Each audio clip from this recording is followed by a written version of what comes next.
Welcome to the Wealth is in the Details podcast. In this podcast, financial planner Peter Raskin helps families and business owners understand and prepare for their wealth journey. Along the way, thoughtful and detailed planning can provide clarity and confidence as clients confront a multitude of financial decisions. Listen in as Peter shares stories and insight into people's wealth journeys. Now, let's get into today's podcast. Hello and welcome to Wealth is in the Details with Peter Raskin from Raskin Planning Group. Peter, how are you? I'm doing fine, Eric. How about yourself? Oh, I am fantastic. It is, I don't know. I'm just really having a good time. I think we talked back in springtime that it was like spring, it's like winter's over, and it's starting to feel good. And I'm not a big fan of the heat, but I'm so glad it's summertime because, you know, it's the start of summer vacation season. Do you have summer plans? Are you doing something? Yeah, we've got a family trip planned to go to Switzerland. Oh, wow. Yeah, we leave not next week, but the week after, and we'll be gone for about 10 days. Our 3 adult kids are joining us. And that's awesome. Yeah, so we're really looking forward to it. It's been, they're a bit spread out. We've got one living in Germany, one living in Minneapolis, and one has been around the Boston area. And she is contemplating leaving the Boston area, so it's just nice to get everyone together. So we're excited, really excited. Now, have you ever been to Switzerland? We have. I've been a couple times. And we love it. Our son in Germany wanted to vacation someplace in Europe, and we thought this was as good as any, and so that's why we've chosen Switzerland. It's just spectacular. People are wonderful. The food is great. We should have a wonderful time. Great hiking. So that's what we do. How about you? Fun. Any plans for your family? Yeah, we actually just came back from Okoboji, which is just fun to say. Okoboji, and that's in Iowa. And Okoboji is it's a glacier-fed lake in Iowa, and it's huge. It's like, I don't know, it's like 3,800 acres. It's crazy, crazy big. But it was glacier fed, so it's blue water. It's just beautiful. Yeah, it's like super deep, 136 feet deep. I think it's the deepest lake in Iowa. But we got to do boating and a lot of fishing, caught some pike. Just really, really had a good time relaxing. I love water, Peter. I just love to be near water. Sure. So that was a lot of fun. We really enjoyed ourselves. So speaking of this, I mean, summer vacations, we're always so busy, right? I'm curious, how do you go about planning your vacations? Yeah, over the years we've done it lots of different ways. You know, when our kids were younger, and little and teenagers and all, we just did different kinds of trips. You know, car camping, and we went to a family camp up in New Hampshire. We went to visit family out on the West Coast. We rented homes. You know, we've done it all sorts of ways. And over the last 10 plus years, we especially when we go abroad, we've used a different travel groups to help us, and it's really been a life changer from a vacation perspective. You know, they do all the heavy lifting, they do all the planning. Some of the trips are small group. Action-packed kind of trips like hiking and biking. That's what we love to do. And others have been more customized with our own itinerary, and it's just the two of us, my wife and myself, or just with our kids. So we've done it different ways, but we really like having that detailed planning done and not having to worry about all that and spend the time, because it is to do it right, to do especially those trips abroad. We just want to be more efficient with our time. We may want to relax a bunch, but we also like to see things and do things and be active. So that's what we've decided that, you know, on those bigger trips, that's what we want to do. And I know we pay for it in one way, shape, or form, but it's something that my wife and I really value.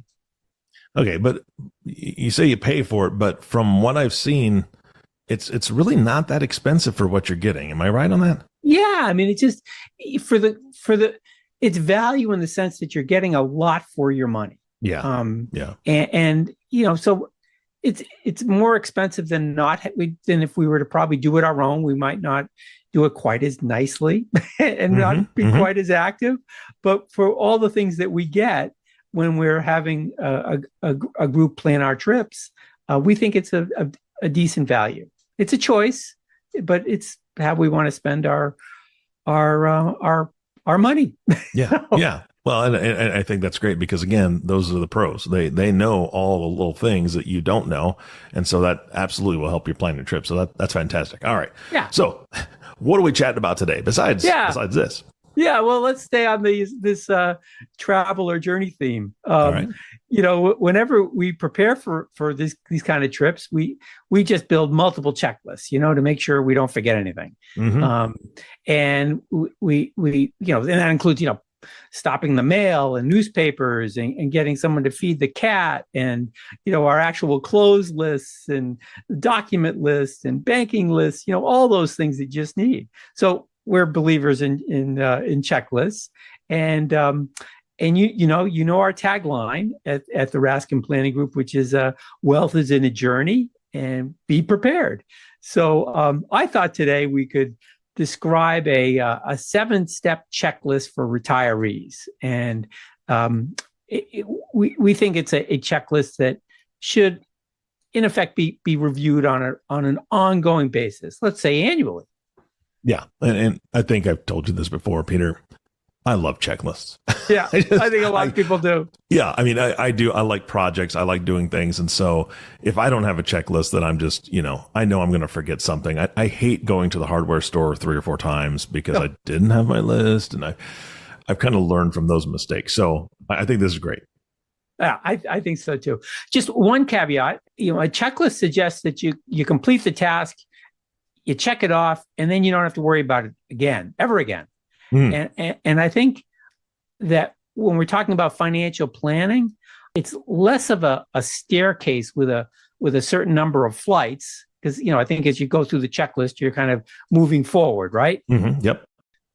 But in our case, I don't think that's how financial planning works. I think it's less of a staircase ascending to nirvana, as it is a bunch of interconnecting series of circles that affect each other. And you may not necessarily need to address all in order. Some of these circles become larger or smaller, more important, less important.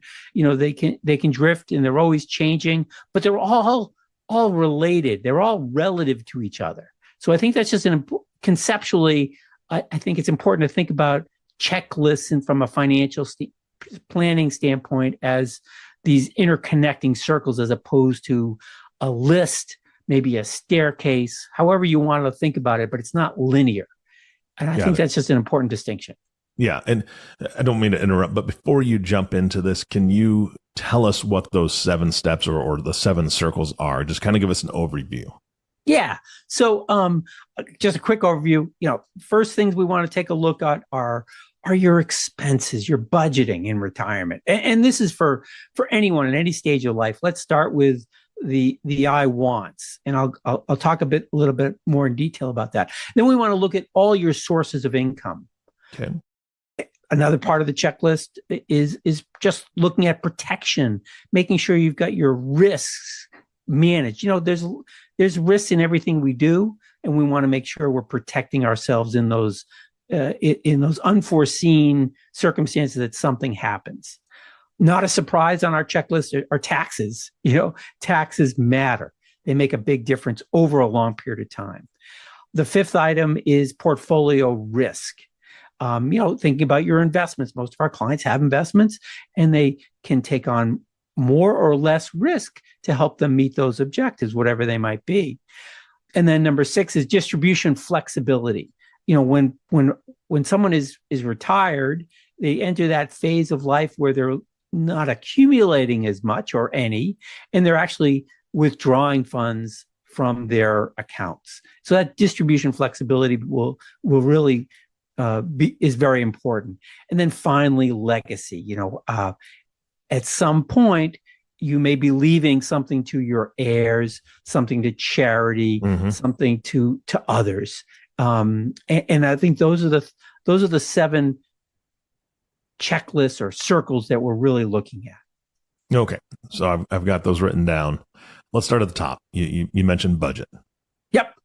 So important to think about really what's on your wish list. What do you, and I always really start off with clients, and I've mentioned this before in previous podcasts. This is an I want expense budget, not necessarily an I need. I think that's an important distinction because none of us really need a lot. But what happens is we reach a certain stage in life where we have wants. And sometimes those wants and needs are kind of come together. A want can become a need, and that becomes an important distinction. And I break down these kind of expenses into three different kinds. What I call non-discretionary, and those non-discretionary expenses are things like utilities, food, insurance, home maintenance. Things that no matter what, we just can't get away from. Yeah, they just are. And then the second item is discretionary expenses. Those are those choices, the choices that we make. A couple examples, travel, gifts to family, to charity, our entertainment. Those are all things that we have control. We can control. Sometimes we can spend more on discretionary items. Other times we can spend less. Again, sometimes discretionary items become non-discretionary because that's part of our life. We feel really strongly about it. So I think it's just an important, really understanding in your situation what's discretionary and what's non-discretionary. And then when you're thinking about both of those items, expenses are often lumpy. I know I have to pay my insurance on a monthly or quarterly or annual basis.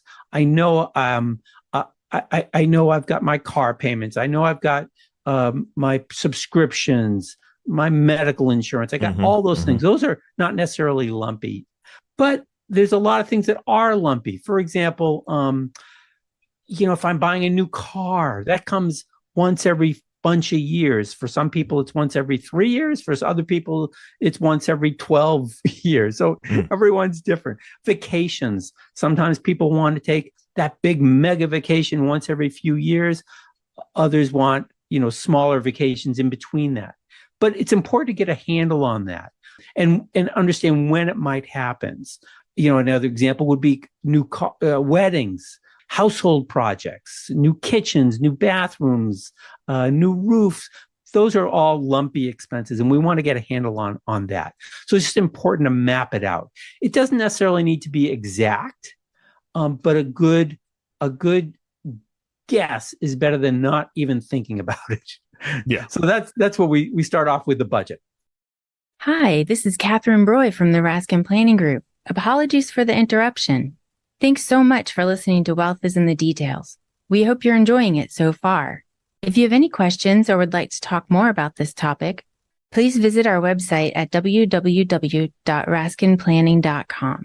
Look for the podcast's show notes and connect with us via social media. Yeah. And I like the fact that you started budget by saying wants instead of just needs, because I think early in our lives our budgets are more about all of our needs, the things that we need to pay. And now it's getting to the point where, like you said, there's some things we want. So I love that. So now that they know that, right, they've got this list of what they need and what they want. The next thing you said was sources of income, if I'm not mistaken. Yeah. So again, I break it out into two kinds of sources of income. That income, and again, this is for retirees, that income that is guaranteed. It's coming in monthly, quarterly. It's coming in. You can count on it, and it doesn't really move. The value of that income doesn't really move that dramatically. And those guaranteed sources of income are Social Security, probably the most important one. I love talking about Social Security with clients because there's a lot of misunderstanding about how that's structured and what that's all about. But basically, Social Security is available to anyone, from 62 to 70. You can start turning it on at 70. You really should turn it on. But it's an important source of revenue that continues to increase with inflation. It's vital. And it can be significant, especially for many of our clients who are higher income individuals and families, a husband and a spouse. Those Social Security benefits can really add up. Another source of income is pension income. There's less of that out there now, but a lot of people that work for large corporations that have been working for those corporations for a long time may be eligible for pensions. But you can also turn your investment and retirement accounts into a stream of income using an insurance company, and that's an annuity income. So that's a source of income if structured properly or structured in an appropriate way, might be guaranteed. So those are the three sources of guaranteed income: Social Security, pension, and annuity. Then there's variable income sources, which are really important. Many of our retirees might still continue to work, maybe part-time for a series of years. Might be only a few, but it could be a longer period. And I think that's something to consider. It's an option. And there's reasons to do it, not just financial, but also just way to ease in from going from full-time to part-time. That eases the transition. And then the other ones are more, you probably think about dividends, interest, capital gains from your investments, and then principal. Principal can fluctuate in value, especially if you're investing in stocks and bonds. Those go up and down in value. But your dividends, your interest, and capital gains are not necessarily guaranteed each year. They're steady. One can count on them over a long period of time, but they're variable in nature. So I want to talk about those differences, guaranteed and variable income sources. I think you can see how these two items, income and expenses, are really intertwined. You increase your expenses, you need more income. If you have lots of variable income and interest rates go down, or you can't work, or the stock market takes a tumble, your income might be affected. And if you have lots of non-discretionary expenses, those lumpy expenses, like you need to buy a new car, and you need to redo the kitchen, and you need to pay for college for a grandchild, all those things, you may have to liquidate principal, which can really negatively affect your long-term income. So you can see how the income and expense items are so interrelated. Yeah, and if I'm not mistaken, you've talked about some of this before. We've done a lot of these podcasts, so listeners, go back and listen. There's a wealth of information here. But if the cost of living increases quickly, and if your guaranteed fixed income doesn't adjust, that could be really detrimental. Yeah, we've seen that. Most recently, last year and a half, 2 years, inflation has been pretty significant, and a lot of people on fixed income, retirees, have had to tighten belts over the last couple of years, and it's been difficult for many people. All those expenses have gone up, and their incomes have not adjusted as quickly, if at all. Yeah. All right. Well, the next thing I've got on the list is protection. Yeah, let's talk about that. We've done podcasts about this specific item, but I just want to stress how important I think it is. Especially for retirees, they built over their lifetime, they've accumulated oftentimes significant assets, and now it's time to protect those assets from really unexpected things that happen, whether that's a disaster like a fire in your home, or a sickness, or anything that's really unexpected. And you want to make sure you've got adequate insurance. It's okay to self-insure smaller items like deductibles for health insurance. Maybe you have a couple $1,000 deductible. Well, that might be managed by a lot of people.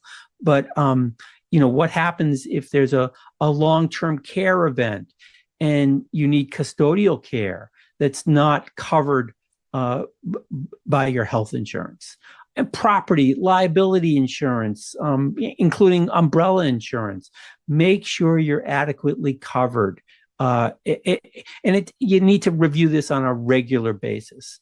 Some of our clients, even though they're retired, still maintain their life insurance for a variety of reasons.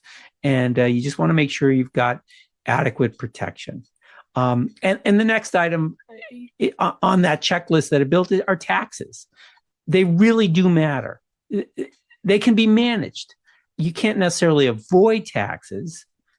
If we're blessed to have significant income that's taxable, pay taxes isn't the worst thing to happen. And this is just another example how those items can work together. More income often leads to higher taxes.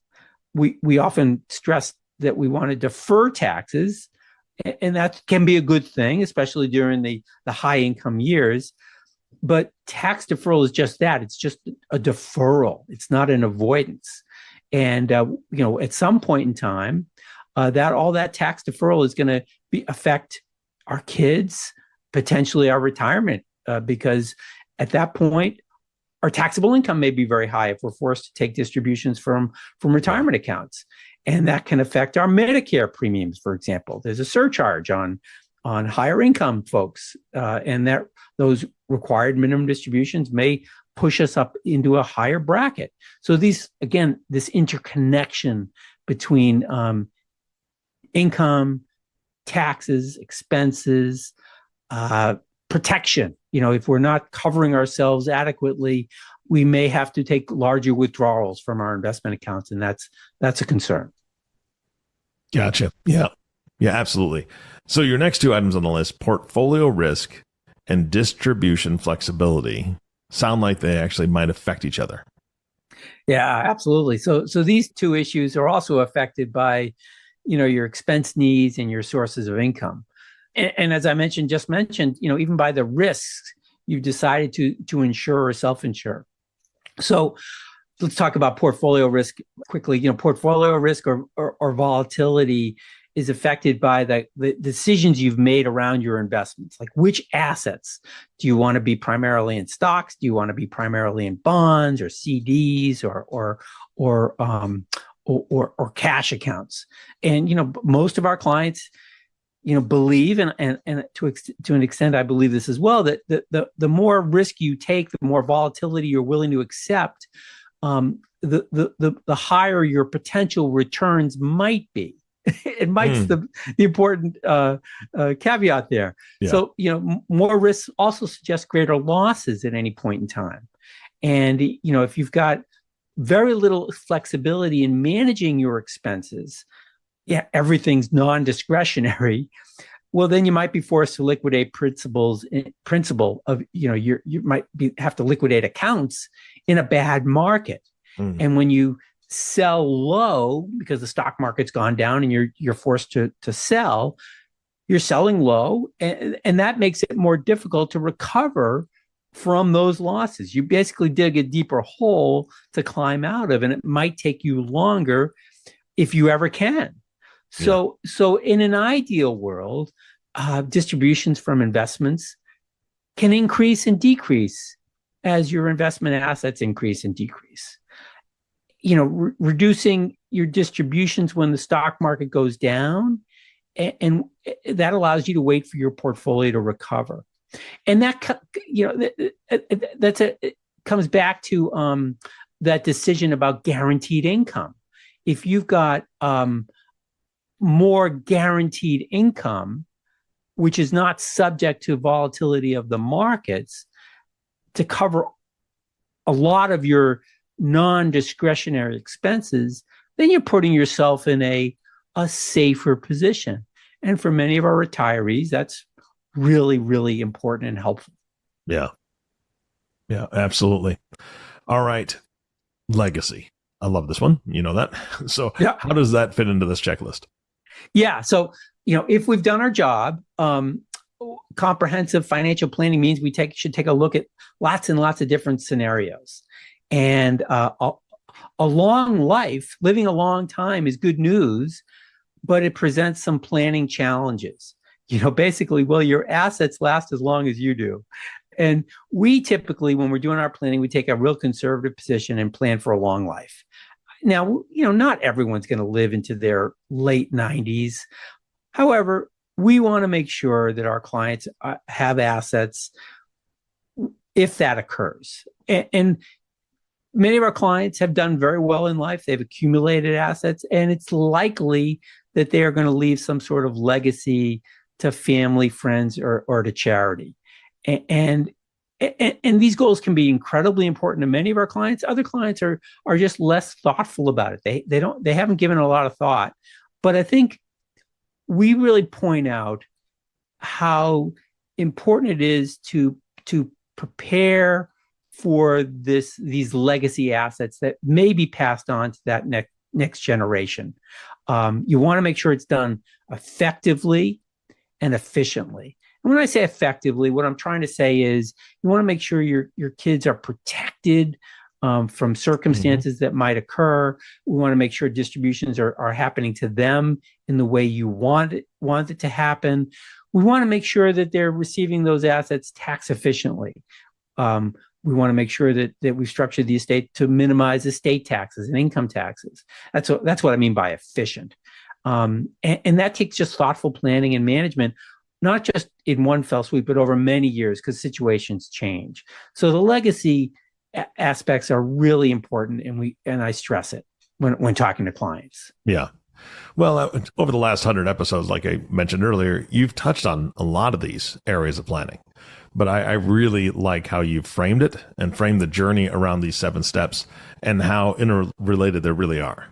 Yeah. What brought this to mind, why I thought I'd do this today is a week or two ago, I had a conversation with a new client, a prospective.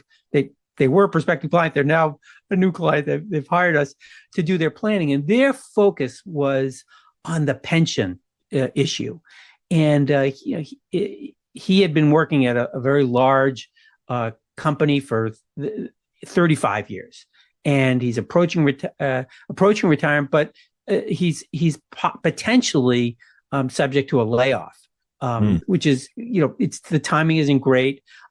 They'll be okay based on my understanding of this situation, but his focus and his wife's focus was, what do we do about this pension? Do we take it now? Do we take a lump sum?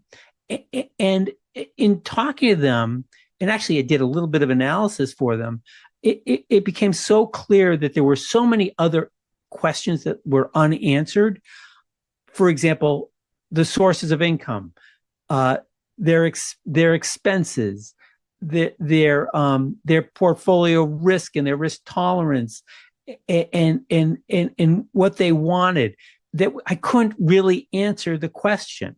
And so it just got me thinking how interrelated all of these items are. And you can't just address one issue. It's a big issue. It's an important issue, but we needed to do a full comprehensive plan to really resolve that issue. Should he take a lump sum? Should they take a pension? And if they do decide to take the pension, when do they actually take it? And I thought it was a really good example of how decisions can be made and should be made, which is from a big picture perspective. Yeah. And I mean, the journey is always more complicated when you just dig a bit deeper. I mean, just taking your example earlier of travel, sure, you can pick a location and you can buy your flights. That's pretty easy, and probably book a hotel fairly easily. But then when you want to add all those other things to do along the way to really enjoy the trip, to enjoy the journey, that's a lot of stuff, right? I mean, what are you going to eat each meal? Where do you want to eat? What do you want to do in between? Do you want, like, I think you were talking about bike riding, and I know you're an avid skier, so there's probably some skiing going to happen in Switzerland. I don't know, but I mean, there's so many different things that you once you start digging into it, it gets more complicated. So considering these 7 steps, that brings in a lot of complications especially when you're talking about somebody's future for the next 20, 30 years. Exactly.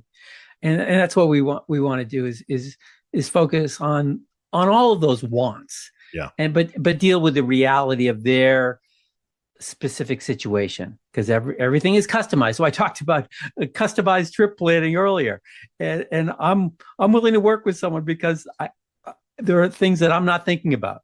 And that's why I think, from a financial planning perspective, I know this is not a great analogy, but I think there's some commonality here. I want to make sure I'm dealing with a group that can answer all our questions and make us take advantage of that week or 2 weeks that we're away. The same for financial planning. We want to make sure those next 20 and 30 years are well planned and thoughtful so that our clients can meet their objectives, whatever they might be. Yeah, I don't know what you're talking about. I thought it was a great analogy. I mean, I think you tied it. It is a journey. And so I 100%, I think that's great. And to have somebody along, I'm not going to call you a Sherpa, but to have somebody along the way, a guide, to help guide you, a guide. There you go. That's important. So how do they reach out to you if they want to talk about maybe you help and guide them along the way? Yeah. So I always recommend that people start with our website, raskinplanning.com. Our contact information is there. And the 100+ podcasts are there too. So lots for their listening pleasure. So thank you. Absolutely. Peter, always a pleasure. Thank you so much. And of course, our last thank you always goes to you, listening audience. Thank you so much for tuning in and listening to the Wealth is in the Details podcast with Peter Raskin. If you have not subscribed to the podcast yet, please click the subscribe now button below. This way, when Peter comes out with a new podcast, it'll show up directly on your listening device.